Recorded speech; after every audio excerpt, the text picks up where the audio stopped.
before I get into today's video, let me show you why it's really important to trim your nails in jiu-jitsu. So the other day, you should be able to see it, right? Yeah, you see the little red spot?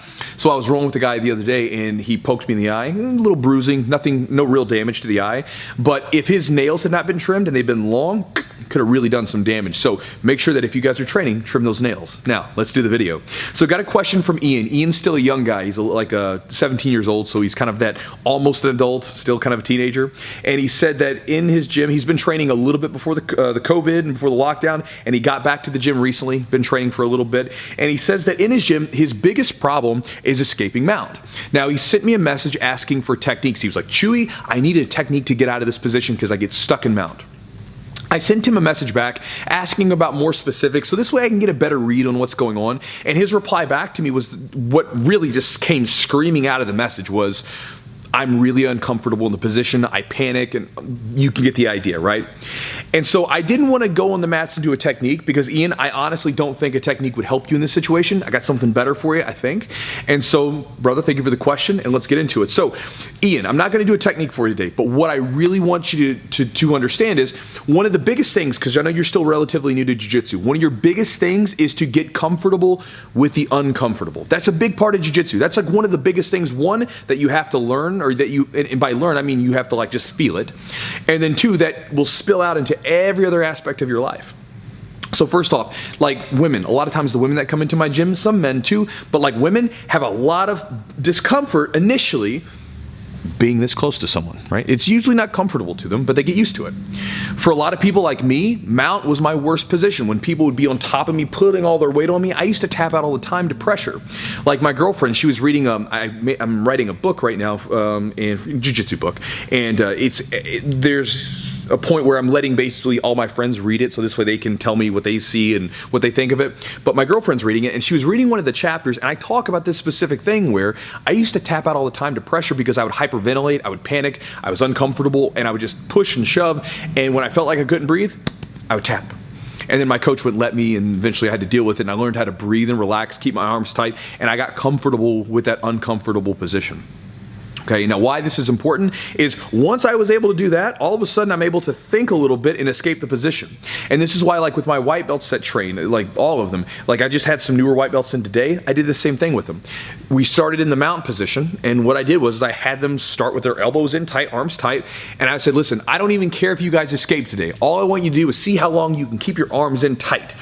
Keep your arms in tight. Try to breathe, stay breathing, try not to like get too tense and panicky and all that stuff, and just see how long you can survive. And a lot of them, you can see the light bulbs going on because like they were able to survive the whole round in some cases against people that were better than them by just focusing on this. And the idea is very simple. Arm bars happen out here. Arm bars don't happen in here, right? If your arms are in tight, it's very hard to submit you. If your neck is wide open, chokes are there all day. When your neck is protected and tucked in, it's hard to submit you.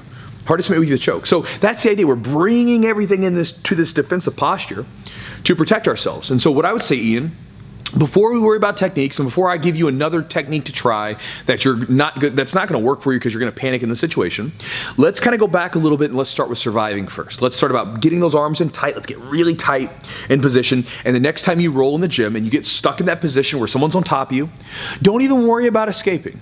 Just worry about bringing your elbows in and just see, can I breathe? Can I continuously breathe? Can I bring my arms in tight? Can I just focus on getting my arms in tight and see how long you last, right? You might be surprised about how long you can actually last just doing this, right? Just staying tight. Because a lot of times it's that. Once you can survive, then you kind of get this freedom because you know like, okay, if all worst goes to worst, I can survive a little bit like this. It allows you to relax a little bit in that position and then get a little bit more comfortable with that pressure, get a little bit more comfortable with that challenging situation, and then find a way out of it. And that's when you would want to bring the techniques in. So first get comfortable enough to survive and be able to think in the position, and then we start adding in those techniques. And I think they'll be more effective to you at that point. And like I said, this idea of being comfortable in the uncomfortable, this is something that like, to me, it's one of the most important things that jiu-jitsu can give you as a person. because it's one of those things where this spills out, at least it did for me, spilled out into every aspect of my life, where anytime I'm faced with a challenging situation, I kind of just treat it like jiu-jitsu. You know, it's like, you know, if there's tough stuff going on with the business, right? Like, it's like when the lockdown happened and all of a sudden, like, our businesses, you know, all of us jiu-jitsu guys are having a lot of trouble with our businesses. There's a lot of challenging situations in front of us, right? I was talking to a buddy of mine who, he runs a gym, and him and I were talking, and we're like, this is what we do. We deal with challenging situations every day. This is just a different challenge, right? So again, maybe it's not a 300-pound guy squeezing our head, but we got to find our way out of it. We can't get emotional. We can't get frustrated and angry. We have to stay cool, calm, and collected in a challenging situation and then find a way out of it. And that's the same thing you got to do from the mount. So you got to start by being comfortable in the uncomfortable, be able to survive, keep those arms in tight, and then after you can kind of think a little bit, add those techniques in. I think that'll be a better sort of thing for you, a better idea to chew on, rather than me just giving you another technique that probably just won't work for you at this time. So, Ian, good luck to you in your training, brother, and I hope that helps you. And guys, I'll talk to you next time.